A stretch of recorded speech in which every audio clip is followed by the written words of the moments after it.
지난달 인도네시아에서는 서로가 있는지도 모르고 살았던 한 자매가 SNS를 통해서 16년 만에 만났습니다. 정말 닮았죠?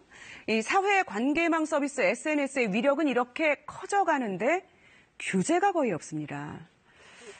그래서 SNS의 이 엄청난 위력은 오히려 범죄로 이어지는 경우가 많습니다. 글로벌 경제 김희수 아나운서와 얘기 나눠보겠습니다. 안녕하세요.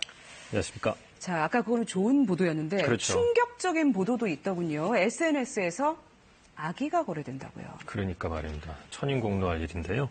지난 16일 말레이시아 국영통신이 보도한 내용입니다. 지난 한 달간 SNS를 조사했더니 아기 입양 관련 계정이 다수 포착됐다. 그리고 여기서 갓 태어난 아기들이 불법 거래되고 있다고 폭로했습니다. 그래서 직접 SNS에 들어가서 살펴봤는데요. 화면을 보시면 입양하라고 적힌 그룹들이 많이 보이죠. 그런데 가입이란 글자가 유독 눈에 띕니다. 비공개 계정으로 운영되고 있다는 뜻입니다. 그럼 이제 가입하면 아기를 SNS 상으로 입양할 수도 있다는 건데 저 비공개 계정은 누가 운영하는 걸까요? 그러니까 대부분이 이제 아기를 알선해주던 브로커들이 운영하고 있는데요. 그림을 좀 같이 보시겠습니다. 실제 사례를 구성한 화면인데요. 네. 아기 입양 의사를 밝히면 브로커가 금액을 제시합니다. 15,000 링깃은 우리나라 돈으로 약 430만 원입니다.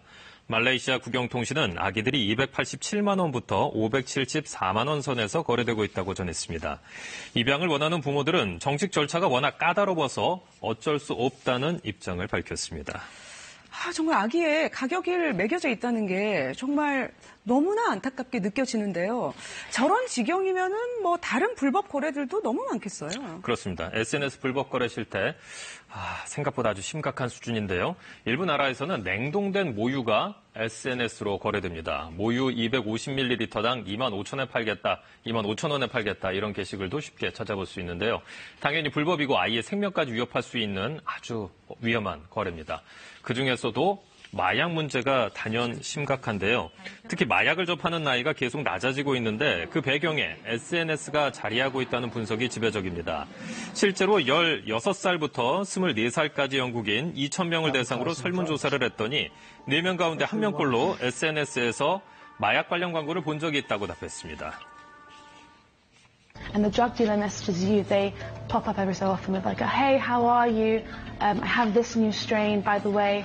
You know, it's a lot more friendly than it was.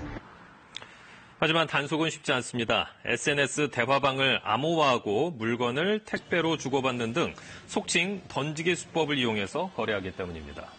저희가 좀 충격적인 사례들에 대해서 먼저 살펴봤는데 평범한 물건들에 대해서도 불법이 많다고요. 그렇죠. 주로 이제 사기 피해가 많이 발생을 하게 되는데요. 예.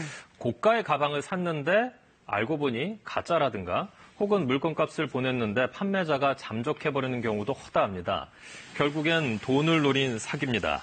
싱가포르의 경우 지난해 SNS 사기 피해 건수가 672건으로 3년 새 9배 넘게 급증했는데요. 피해액도 720만 달러, 62억 원에 육박합니다. 사기 용의자들은 대부분 남의 계정을 도용해 범죄에 이용했는데요. 피해자 가운데 약 60%가 20대에서 40대였습니다. Young people they spend more time online. Yeah. And then after that, they're also more willing to give their information, like bank account details. It's easy for them to become targets to these kind of scammers. 이뿐만이 아니죠. 큰 돈을 벌게 해주겠다며 접근하기도 합니다. 지난해 영국 SNS를 중심으로 퍼진 사기 수법입니다.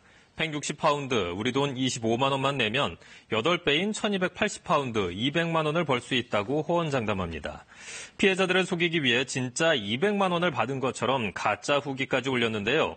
이 거짓말에 사람들은 감쪽같이 속았습니다. 여기 미처 소개해드리지 못하는 다양한 범죄 사례가 있을 것 같아요. 예. 이런데도 이제 막지를 못하는 거는 SNS에 대해서는 규제가 거의 없기 때문이죠. 그러니까 이 SNS를 법의 테두리 안에서 규제해야 한다 이런 목소리는 꾸준히 나오고 있는데요. 여전히 논의 단계에서 그치고 있습니다. SNS에서 일어나는 개인 간 거래나 일들을 사적 영역으로 바라보고 있기 때문인데요. 며칠 전 페이스북 최고 경영자 마크 주커버그는 SNS가 신문과 전화 등 통신에서 중간쯤 어딘가에 있다면서 관련 규제가 필요하다는 자신의 뜻을 피력했습니다. 그러니까 이제 세계 최대 SNS인 페이스북을 만든 사람조차도 이제는 사적 영역이 아니다. 규제를 해야 된다라고 인정을 했다는 거예요. 예. 보다 적극적인 논의가 이루어져야 될 것 같습니다. 김희수 아나운서 잘 들었습니다.